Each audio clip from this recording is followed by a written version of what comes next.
It is my great pleasure to introduce to you Milton Friedman. Thank you.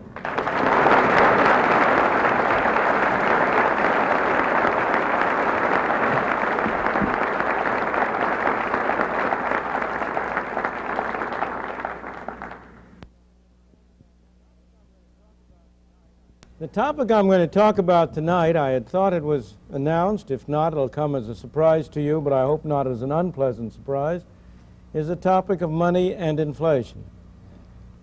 It's not a topic I think there's anybody in this room who is uninterested in, at least the inflation half of it.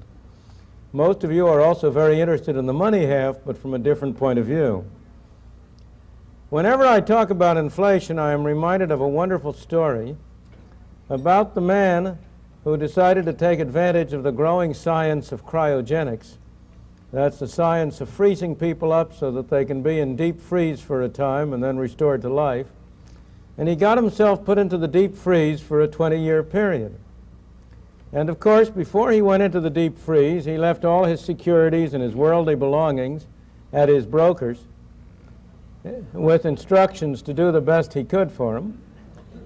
And 20 years later, after the deep freeze had worked, he was unthawed and came out of the deep freeze. And of course, the first thing he did was to run to the telephone to call his broker. And his broker said to him, "Well, you know, you're a millionaire many times over." "Oh, really?" said the man. "What happened to this stock?" And the broker said it went from here to here, multiplied 10 times, 20 times. "What happened to this stock?" He kept on going. But suddenly the telephone operator interrupted him. The man was just ecstatic. Telephone operator interrupted and said, "Sorry, your 3 minutes are up. That'll be $250,000 for the next 3 minutes, please."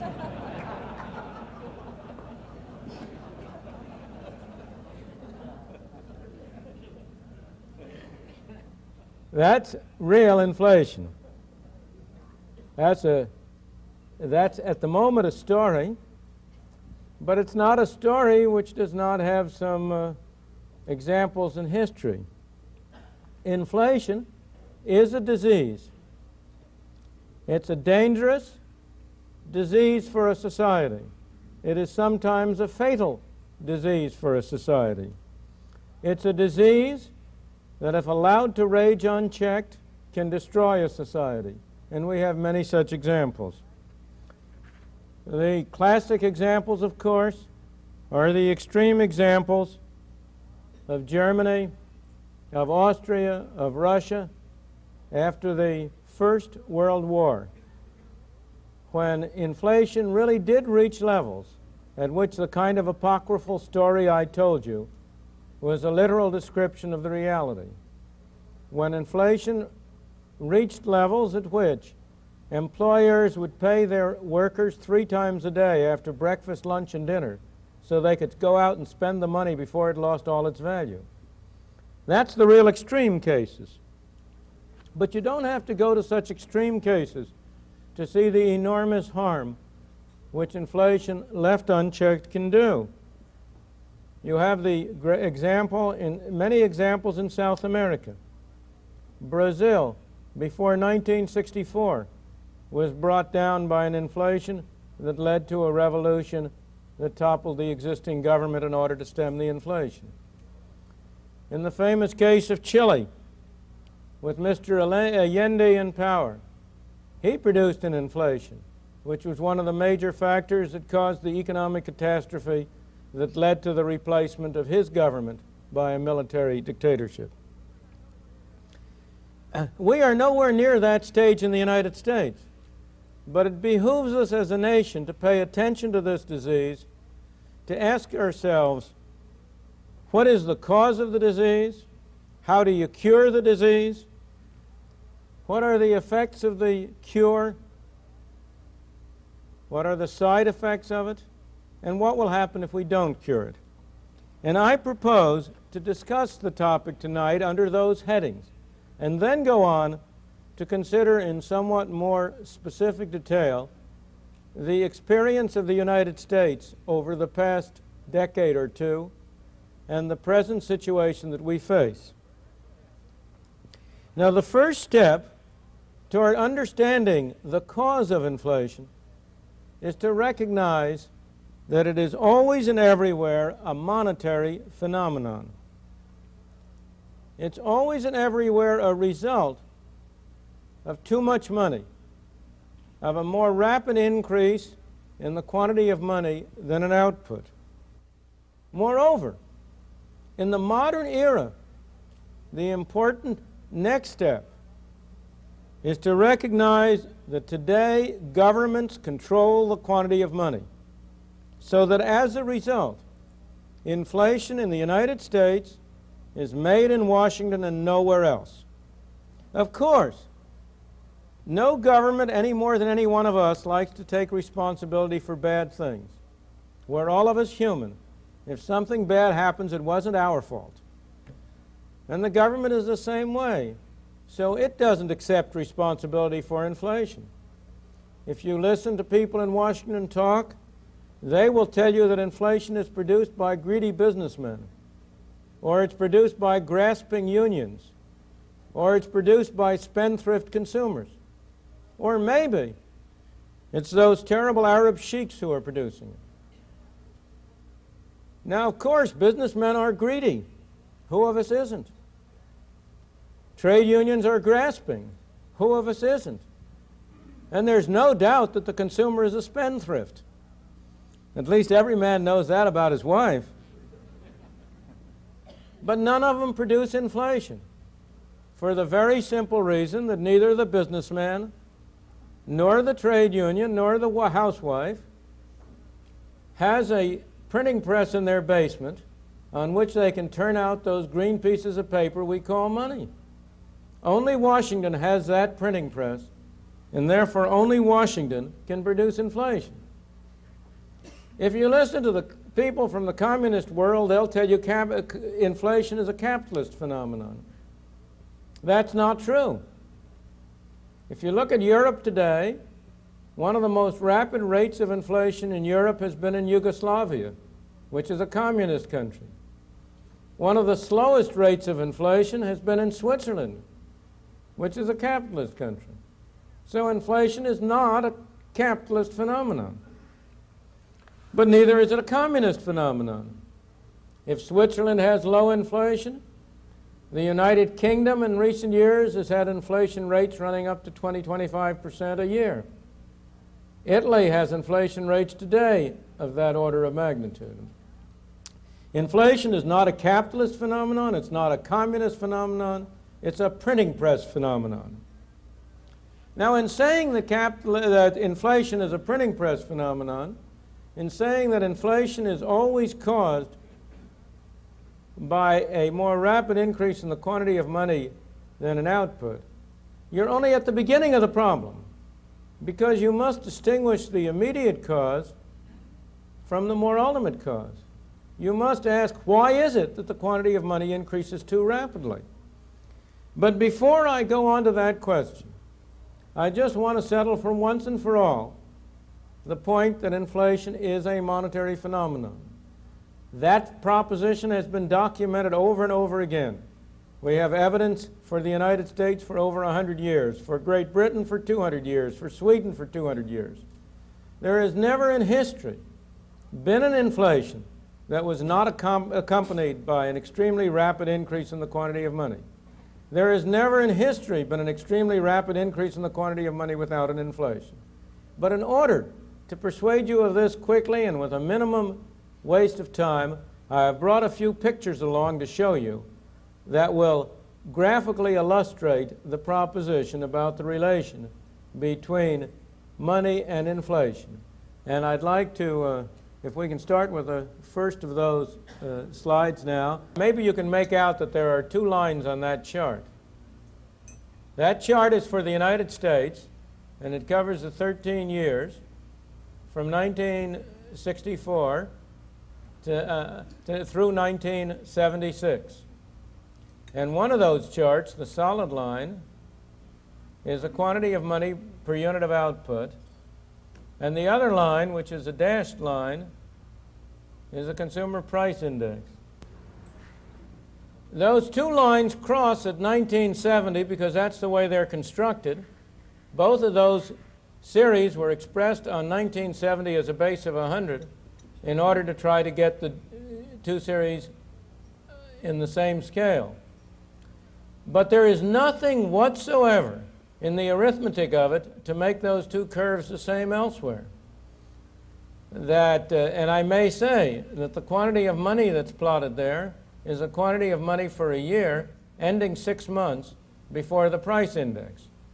So that you are not, there's nothing funny about that. And you can see that the two lines are almost indistinguishable. Now, I've got a segment of 13 years up there, but if I had a segment of 100 years, the relationship would be the same way throughout the whole of that period. But you may say that's only for the United States. But what about other countries? And so let's have the next slide. The next slide is for Germany for the same period. And again, you will see the same story.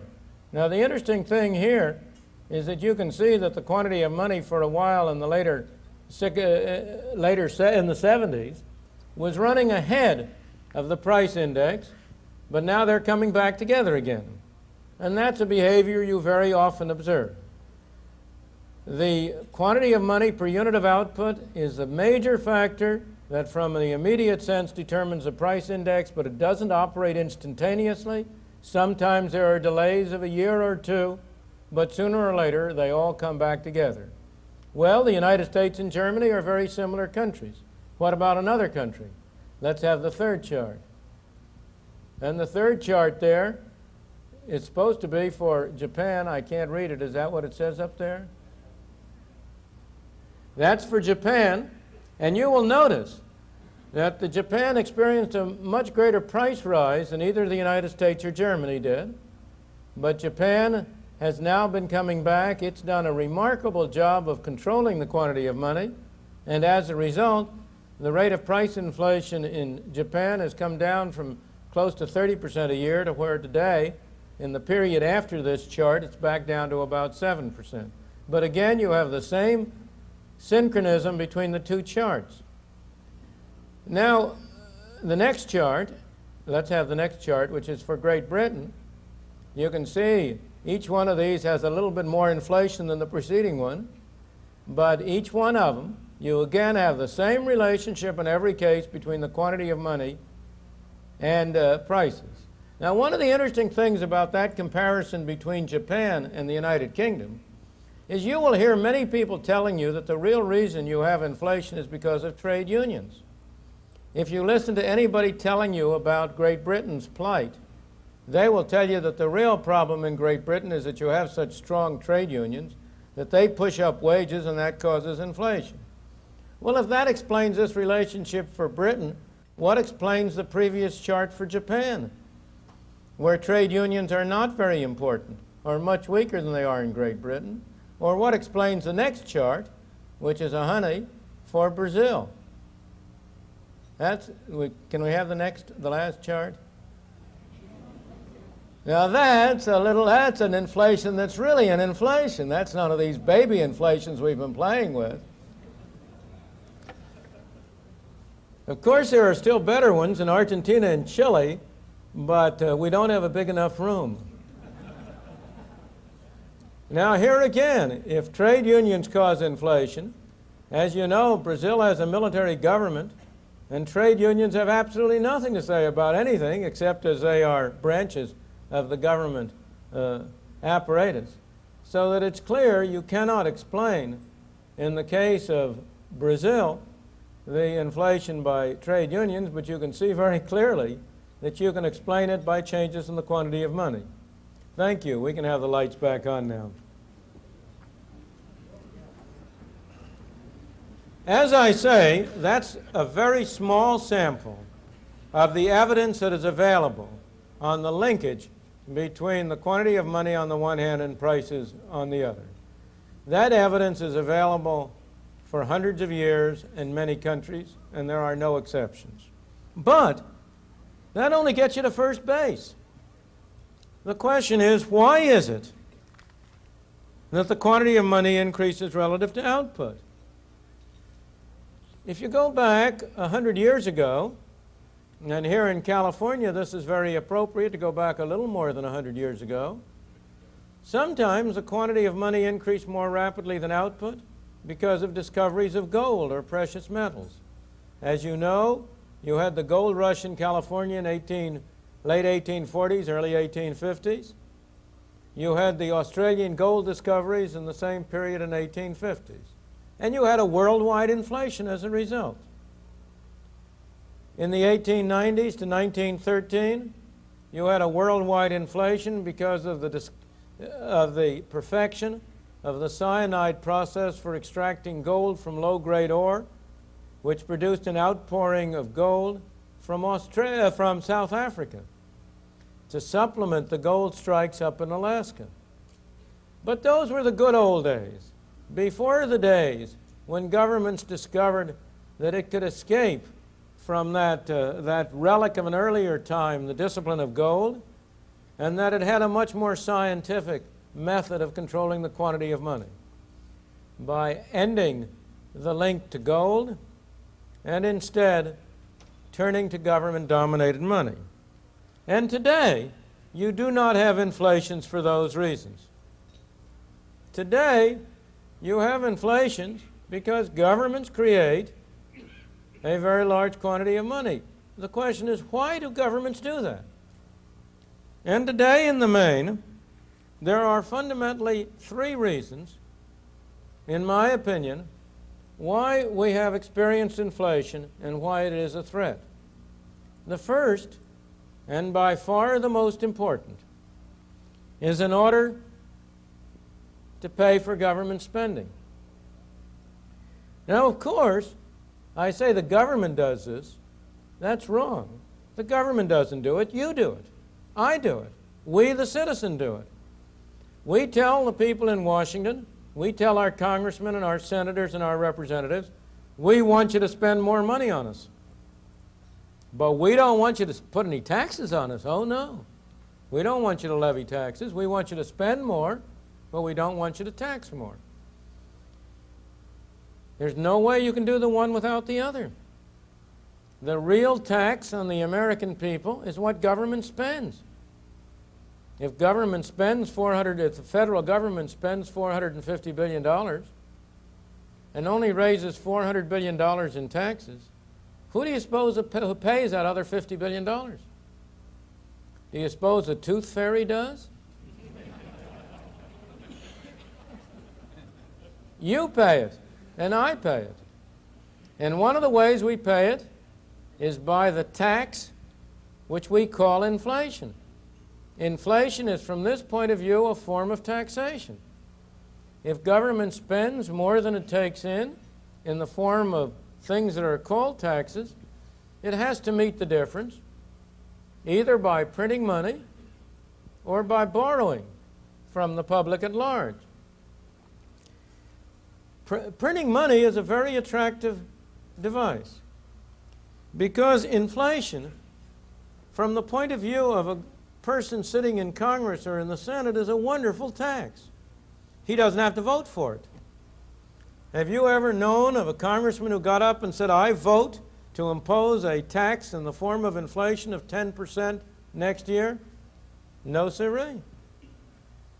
Inflation is a tax which is imposed without representation and which nobody has to vote for. And of course, it's a marvelous tax from the point of view of a congressman trying to meet the demands of his constituents for more spending. Inflation its taxation yields tax revenue in three different ways. It yields it directly. We think of these pieces of paper we carry in our pocket as money, but it would be just as accurate to think of those as receipts for the taxes you've paid. If you pay the government $100 directly in taxes, the government sends you back a receipt. You paid us $100 in taxes. Well, now, the beauty of printing money is that the receipt is right straight with the payment of taxes. What you're getting there is not money, but tax receipts.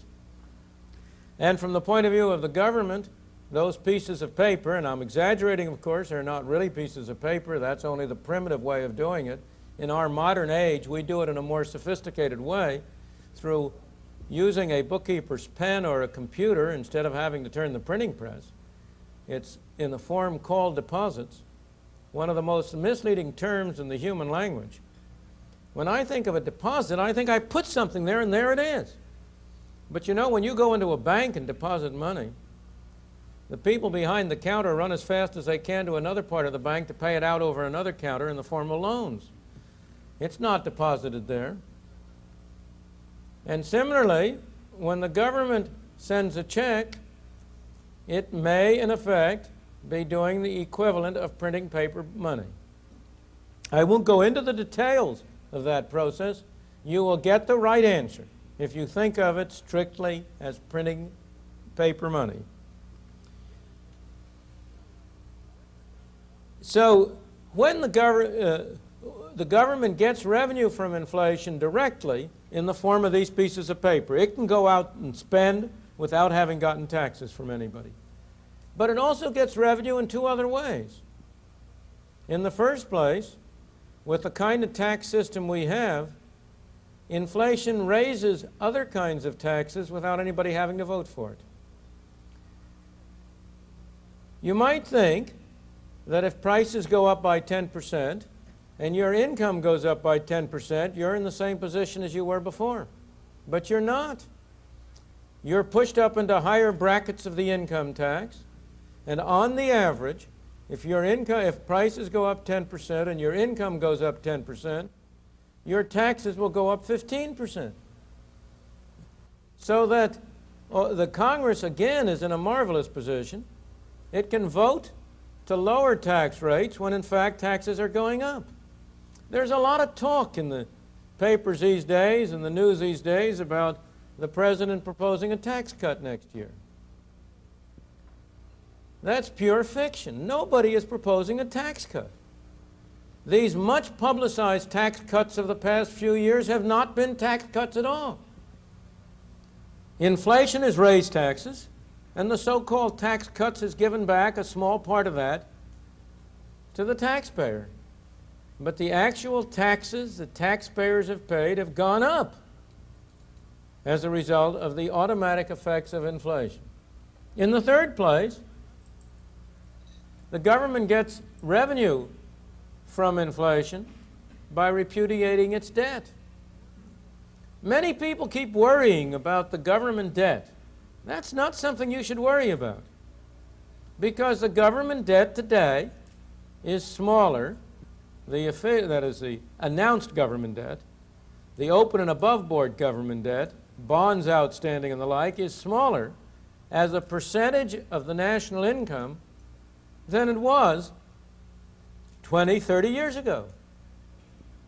How can that happen? Every year we have deficits. How can the debt be going down? Because those are not real deficits. They are deficits that have been financed by inflation. Anybody who has bought government securities in the past 10 years has paid the government for the privilege of lending to it.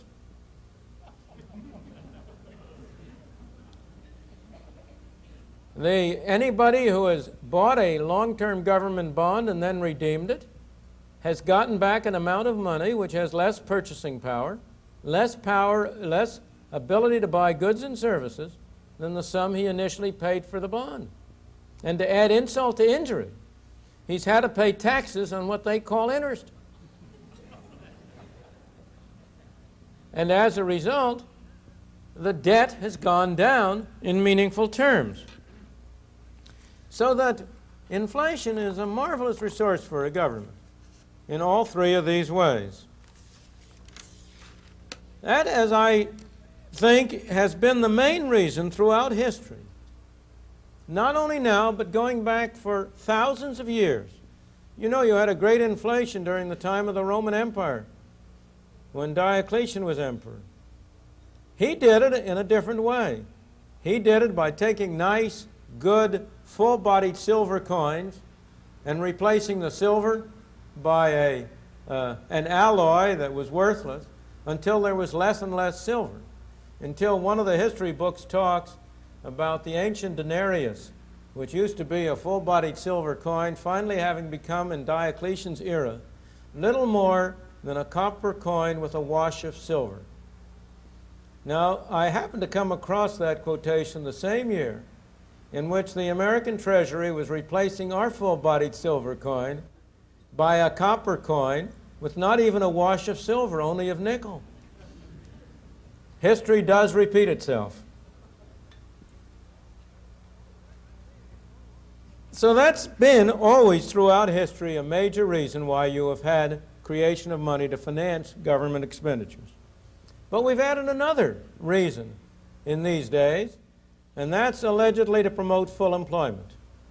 In the post-war world, after World War II, every country in the West has had a full employment policy, which means not that we've had full employment.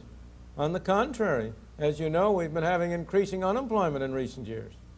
But that every time, for quite a period, there was a threat of unemployment or unemployment started to rise, there was a strong tendency by government to say, we've got to do something about this. We have to print more money. We have to spend more money. We have to stimulate the economy. The result of which has been to create an increased quantity of money that in the first instance has had some favorable effects on employment, but only temporarily, only so long as you could fool the people. And then, when people got on to what was going on, it came out in the form of inflation. In the United States, we've also had, and in most countries, a third, less important factor that has contributed to excessive increases in the quantity of money. And that has been mistaken policies by the central bank. Professor Segan referred to the mistake of the Federal Reserve Bank in the late 20s, early 30s. From 1929 to 1933, the quantity of money in the United States went down by a third. And that was a major factor that produced the catastrophe. That was a great mistake of the Federal Reserve. It learned from that mistake. Government agencies, like people, don't always make the same mistake the next time. They make a different one. And since that period, the central banks have tended to make the mistake in the opposite direction.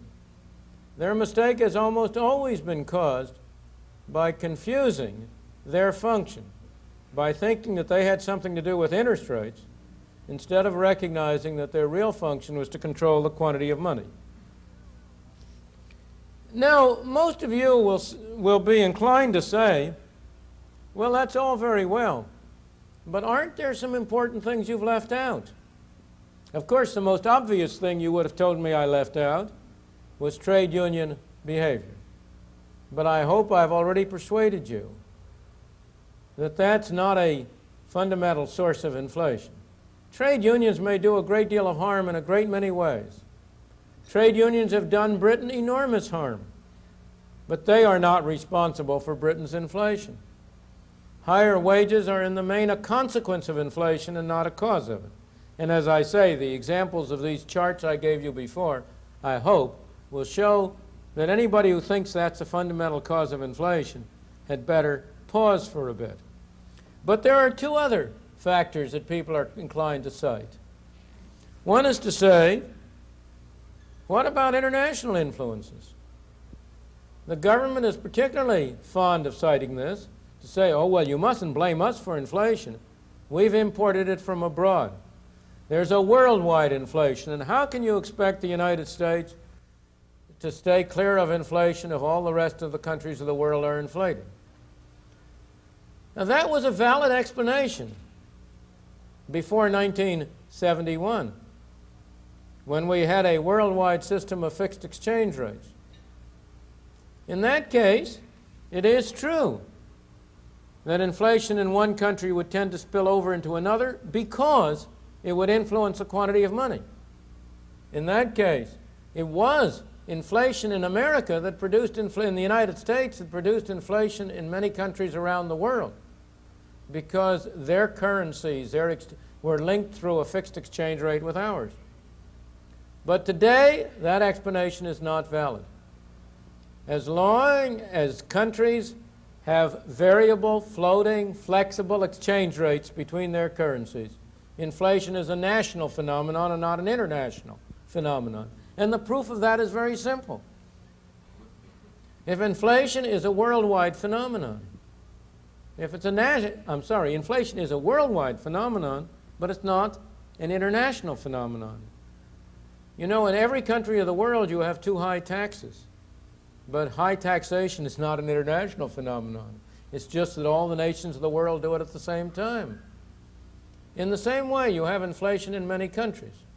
But if it were an international phenomenon, how come it's roughly 0 to 1% in Switzerland, 4 to 5 or 6% in Germany, 10% in France, 18% in Great Britain, maybe higher than that in Italy, and so on down the line?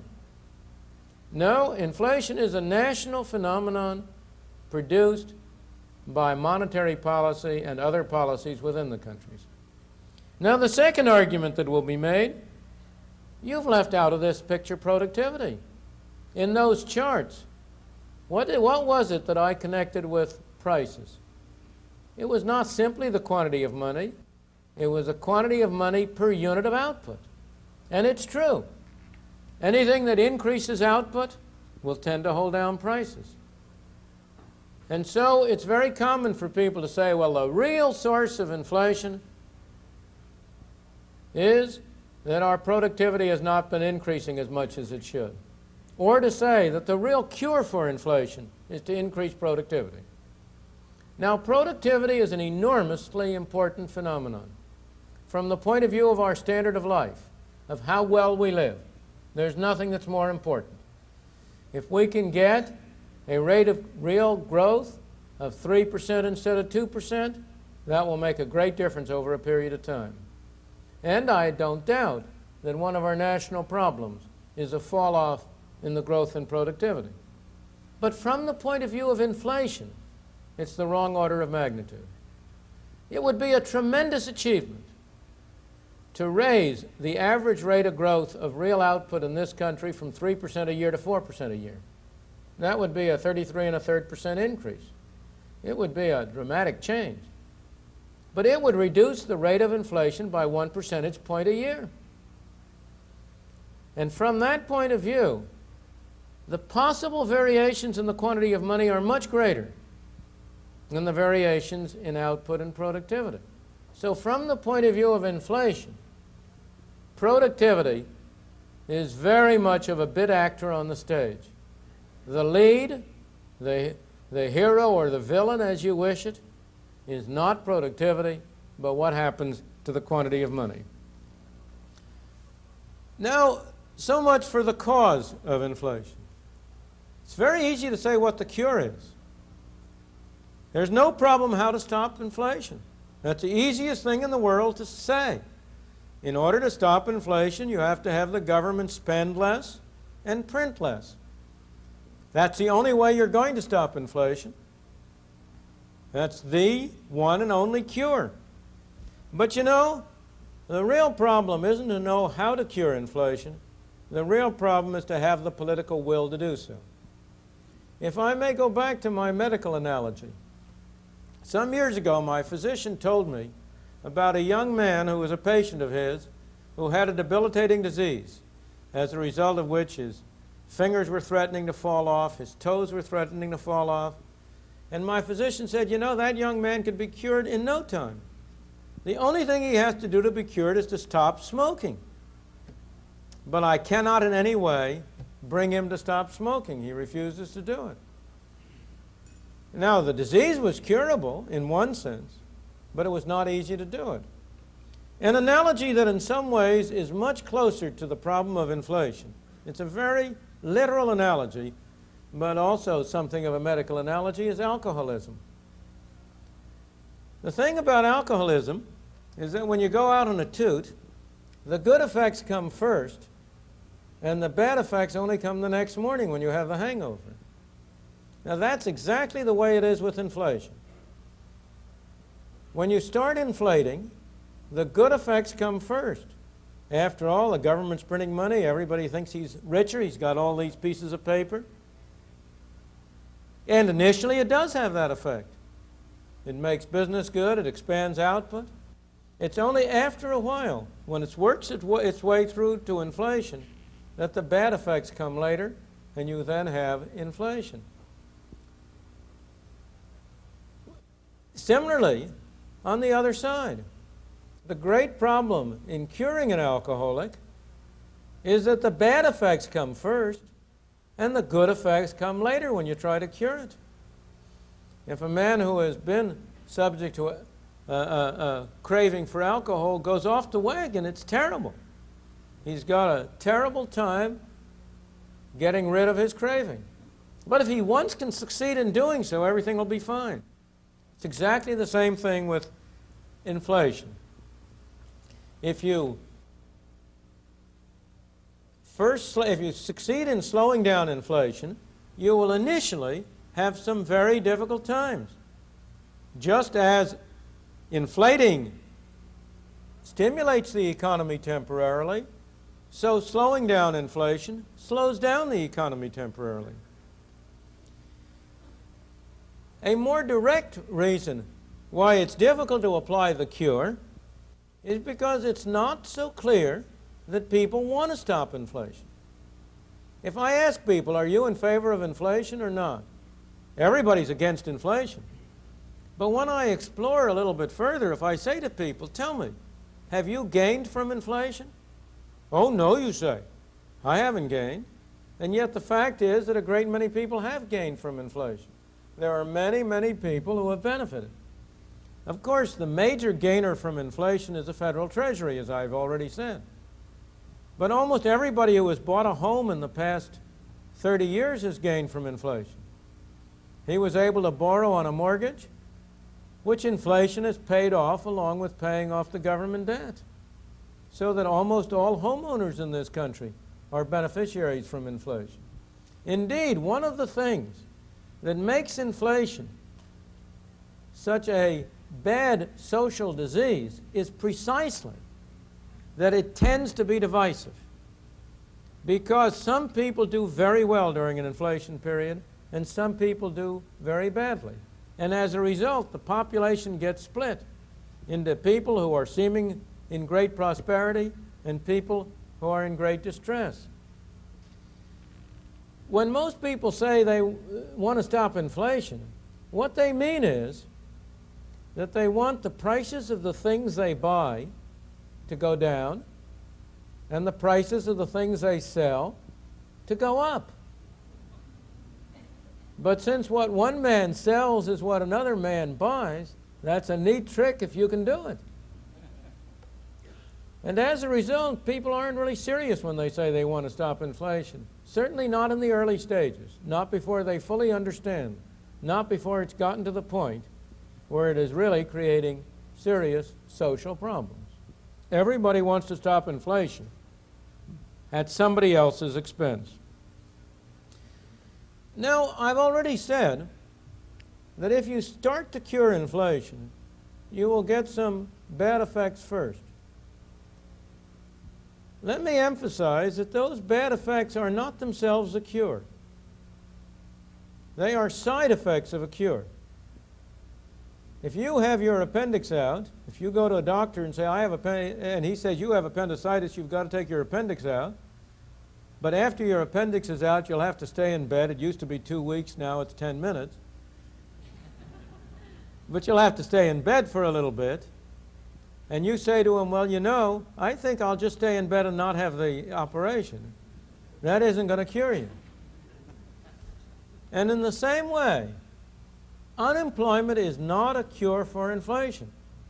I can tell you 100 ways to create unemployment that will produce more inflation, not less. I may say that used to be a proposition that people found it difficult to understand. But the experience of the past 10 years or so has done a great deal to make people understand that it's perfectly possible to have unemployment and inflation go along simultaneously. In fact, we've coined some ugly new words like stagflation and slumpflation to try to explain this phenomenon. Or I shouldn't say to explain it, to name it. So unemployment is not a cure for inflation, but it is an almost inevitable side effect of an effective cure. Now, why should that be? Why is it that there seems to be no way to cure inflation without going through at least a temporary period of relatively slow growth and relatively high unemployment? The answer is fundamentally because of the time delays between the turning of the printing press and the ultimate effects on output and on prices. Both ways you produce the same result. Look on the upgrade. Suppose the government first prints money and spends it to pay for its expenses. To begin with, the people who find themselves doing better business don't know what the explanation is. Government is paying more money. Its employees have better salaries. They're coming to the store and buying more goods. The storekeeper is delighted to sell them at the same prices as before. Each man thinks this is something special happening to him. The shoe manufacturer says, look, I can sell more shoes. The demand for shoes is going up. He doesn't recognize that what's really happening is the demand is going up everywhere. And then not only is the demand for shoes going up, but he's going to have to pay more to get labor. He's going to have to pay more to get leather. He's going to have to pay more to produce his products.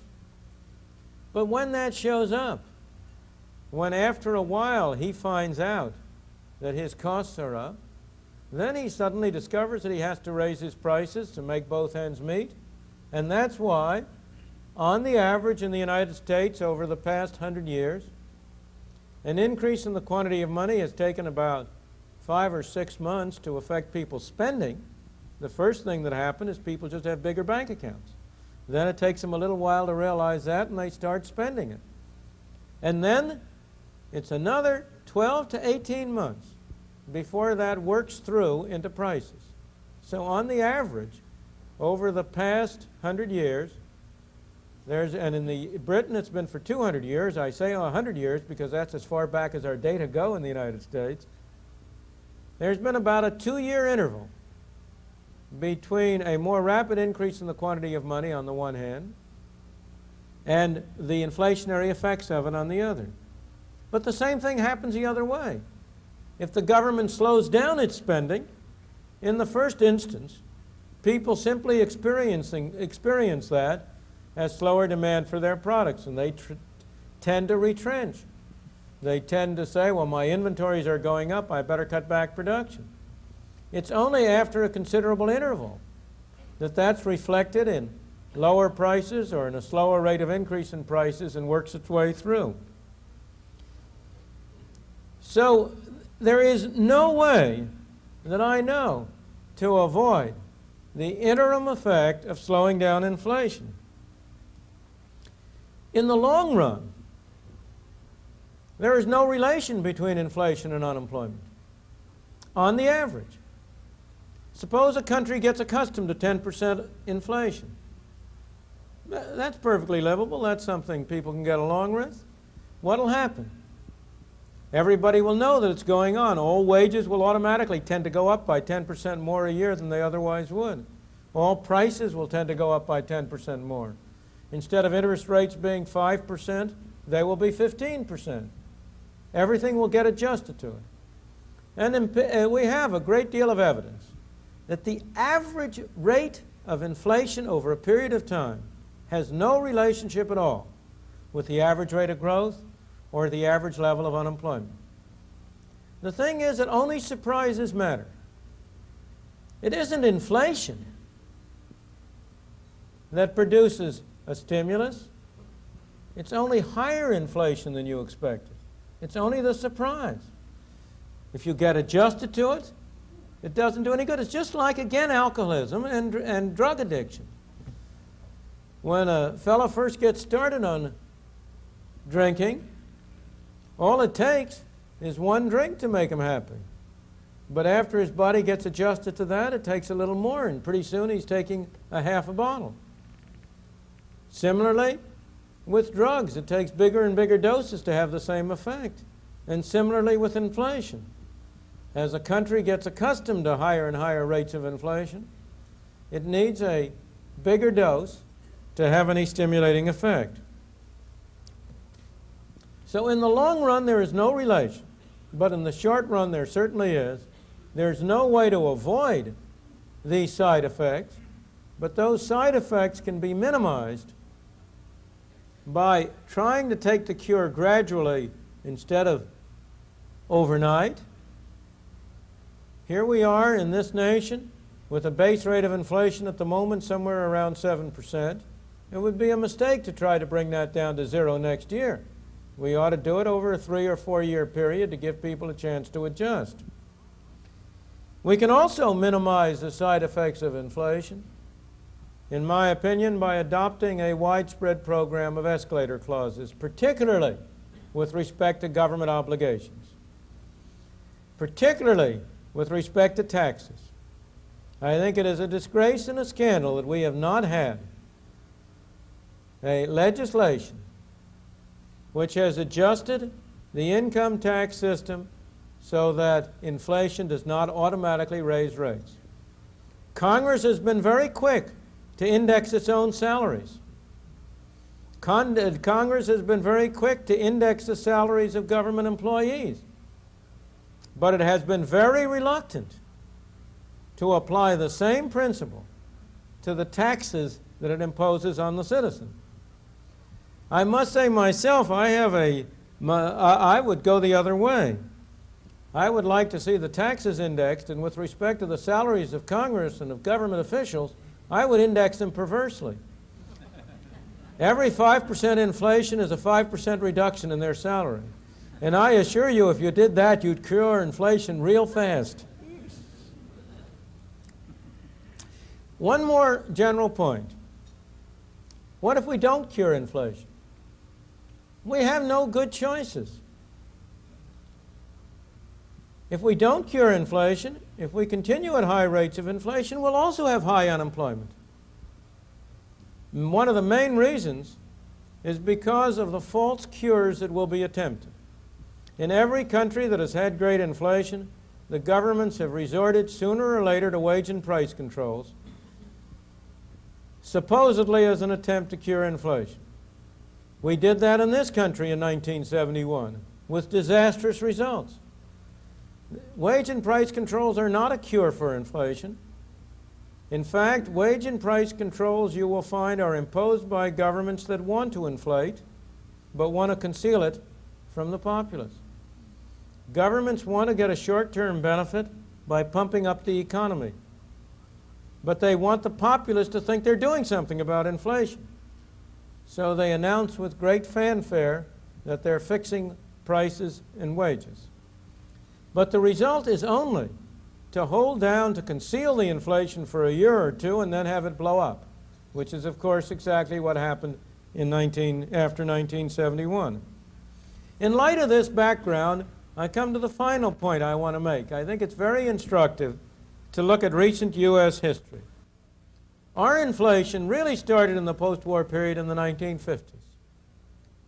In the 1950s, we first had a very substantial inflation during the Korean War, and then after that was over, we had a creeping inflation. It was an accident that 1950s inflation didn't continue and grow from that point on. But we had a political accident. We had a non-political president who was willing to risk the election of his vice president in order to stop the inflation. Mr. Eisenhower was willing to take the unpopular measures that stopped inflation, that put us back on a non-inflationary source, by approving measures that led to a series of recessions in 1958 and then in 1960, by holding down government spending, holding down government money creation, so that from an inflation rate, which at that time was regarded as terrible, of 3.5%, it was brought back to essentially zero. Our real inflation started in the early 1960s, when John F. Kennedy inherited this windfall of a non-inflationary environment as a result of President Eisenhower's policies. And from 1960 on, we have been on a roller coaster. We have been going up in inflation, we have been coming down. We've been going up, and we've been coming down. Every time we go up, there's a great outcry, we have to do something about stopping inflation. And so we tend to step on the brakes. That tends to produce a downturn. But the moment unemployment starts going up, there's an even bigger outcry. We have to do something about the unemployment. So we reverse and step on the accelerator instead of the brake, and we're off again. But this roller coaster is around an upward level. It's not been on the level. Each peak has been higher than the preceding peak. Each trough has been higher than the preceding trough. In 1961, the lowest rate of inflation at that time was 1%. In 1967, the next trough, the lowest rate of inflation was 2.5%. In 1971, before Mr. Nixon introduced price controls, in order to control what was then supposed to be the horrendous rate of inflation of 4.5%. In that period, the lowest rate was about 4%. In 1976, last year, when again we went through a recession to stop the inflation, the lowest rate was 6%. It was 5%, I'm sorry. So each bottom rate has been higher than the preceding one. Similarly, each top rate has been higher than the preceding. In 1966, we reached 4%. In 1969, we reached 6%. In 1974, we reached 12%. In 1979, we will reach, you fill in the numbers. It's not a pleasant prospect.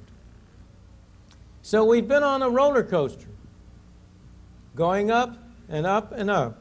And we've been on that roller coaster because of the problem that I've mentioned, that we get accustomed to our addiction, and we need bigger doses to get another high. If we look at the most recent period, we've had the same situation again. From January 1974 to January 1975, the quantity of money defined to include the currency in your pockets and all deposits at commercial bank, demand and time, what has come in the jargon of the literature to be known as M2. I apologize for having given it that unlovely name. But M2 has been grew in that year at 6.8% a year. That was a relatively low rate. And it was that was responsible for the tapering off of inflation, so that by the end of 76, it was down to about a 5% on a year-to-year basis. But in the period from January 75 to now, the money supply has been running at the annual rate of 10% a year. M2, this quantity of money. And that portends an increase in the inflation rate. We've hit the bottom and we're now on the way up. We had a temporary bulge in January, February as a result of the very hard winter. But the more fundamental phenomenon is that we're now on an upgrade. We'll probably hit 7 to 9% next year, something like that. And the base rate of inflation today is somewhere in that level. The tragedy of this whole history is that we have time and again, 4 times now, paid the price of stopping an inflation and not gotten the benefit. We've stepped on the brakes. We've slowed down the monetary expansion. We've taken a recession. We've had unemployment. And then just as inflation is starting to taper off, we throw the whole ball game away by going to the races again with the printing press. Unfortunately, given these mistakes, at the present time, the options open to this country are only bad options. We don't have good options. If you were sitting in at the Federal Reserve Board and deciding on monetary policy, you mustn't suppose you'd have anything good you could do. Whatever you do is bad. given the amount that you have now of money that has now been pumped into the economy, you have only two bad choices. If you slow down drastically in order to try to hold back inflation, the economy will experience a recession in late 78, early 79, and it may be a fairly severe recession. Alternatively, you can say, well, we can't do that. We've got to step on the gas, keep doing what we're doing now. Then you are condemning the economy to going into another period of double-digit inflation. 2 years ago, there was a choice. Having paid the price for slowing down the inflation, we should have continued on a relatively slow rate of monetary growth, and then we would by now be well on the way to a cure for our inflation. But we have not done so. And as I say, I don't really blame the people who are doing it. The real blame has to be put on us, the citizens, the voters of this country, for not telling our government what we want them to do. And I am afraid that we shall have to go through several more of these swings in the roller coaster before the American people decide that they have had enough of it, and that it's time to bring it to an end, that it's time to send an unmistakable message to Washington: we want you to stop the roller coaster. When we do, there is no technical difficulty about stopping it. Let me emphasize, it will not be costless to stop it, but it will not be costless to continue what we're doing. If I may conclude with my medical analogy, if you're sick, it's very, very seldom that a doctor can give you a cure which will enable you to rise from your bed the next day, a whole person, completely unaffected by your illness. We have a disease called inflation. Fortunately, our basic constitution is strong. This is a strong, healthy country, although we've been doing our best to make it unhealthy. We've been doing our best to take measures that will reduce our productivity. But nonetheless, we're still a pretty strong, healthy country. And there's nothing basically wrong with us. But we have been suffering from a self-imposed disease of inflation. Sooner or later, I am sure we will get up the will to cure it. But we shall not cure it or continue it without paying a price either way. Thank you.